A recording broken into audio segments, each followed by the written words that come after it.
Merci de votre compagnie au Morning Call. Mwaketi Majoro a prêté serment en tant que Premier ministre du Lesotho après la démission de son prédécesseur Thomas Thabane. La décision de Thabane de démissionner mardi est survenue au milieu d'une pression croissante sur une affaire dans laquelle son actuelle épouse et lui sont soupçonnés du meurtre de son ex-épouse en 2017.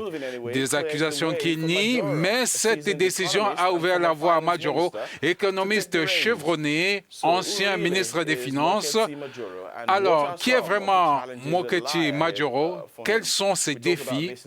Nous en parlons, mais voici un compte rendu de la prestation de serment d'hier. Le Lesotho a un nouveau Premier ministre. Mwaketi Majoro a officiellement pris ses fonctions au lendemain de la démission de Thomas Thabane après plusieurs mois de crise politique.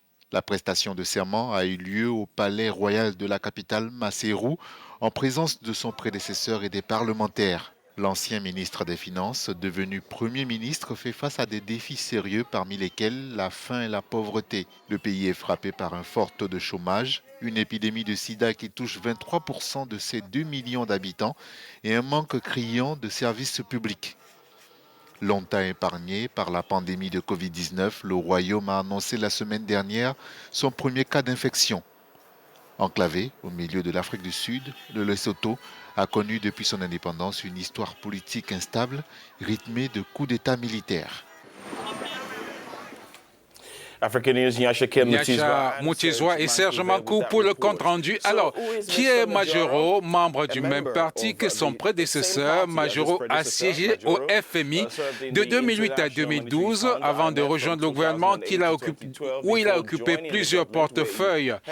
Frappé par un taux de chômage élevé, une épidémie de sida qui touche 23% des 2 millions d'habitants et un manque flagrant de services publics, le Lesotho n'est pas certainement l'un des pays les plus riches du monde.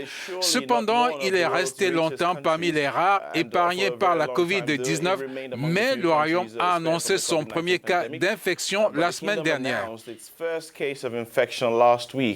Alors maintenant, allons-y parler à Marafael Moloboli, un journaliste basé à Maseru, pour savoir comment le pays réagit à la nouvelle donne politique.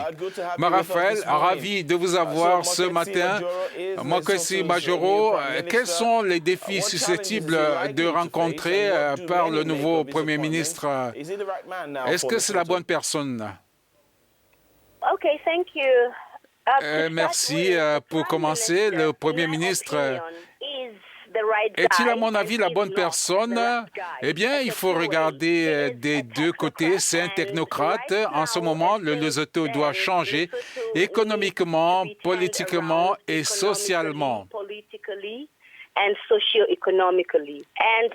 C'est un homme qui peut être très diplomate sur tout ce qui est déjà étant donné qu'il faisait partie, n'est-ce pas, des protagonistes au sein de son propre parti et du parti de l'ancien Premier ministre. Il va donc être très difficile pour lui de contrôler tout le monde. Autrement, parce que certaines personnes qui ont rejoint la nouvelle coalition sont du régime précédent et il est probable qu'ils s'attendent à leur allégeance.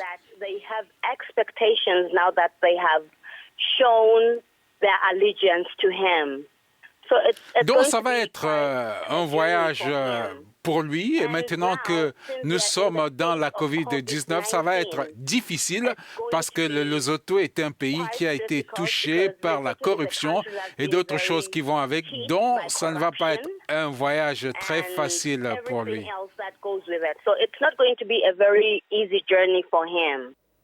Ce ne sera pas facile, comme vous dites. L'ancien Premier ministre Thomas Thabane s'est excusé pour les erreurs commises pendant son règne. Est-ce que c'est suffisant? Je ne pense pas que ce soit suffisant. Il y a des gens qui sont morts au cours de son règne.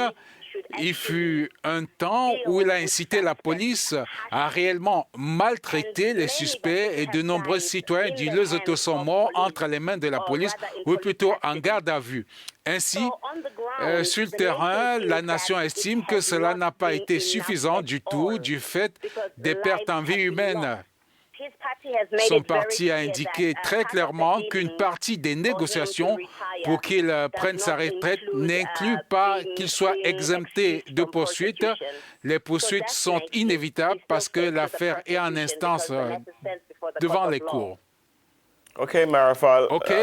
Pensez-vous que votre pays dispose de ressources qui peuvent aider à lutter contre la pauvreté? Nous avons des ressources touristiques, il y a beaucoup à offrir et nous n'avons pas suffisamment exploité ce potentiel. Nous avons des ressources découvertes en conséquence, nous avons du diamant, de l'eau, nous avons appris qu'il y a aussi l'uranium. Donc, je pense que nous devons faire et d'essayer d'inviter autant d'investisseurs que possible. Le gouvernement devrait s'assurer d'obtenir des parts substantielles. Parlant des élections, le Premier ministre organisera l'élection dans le pays. Est-ce que ce sera facile? Je pense que ce sera difficile.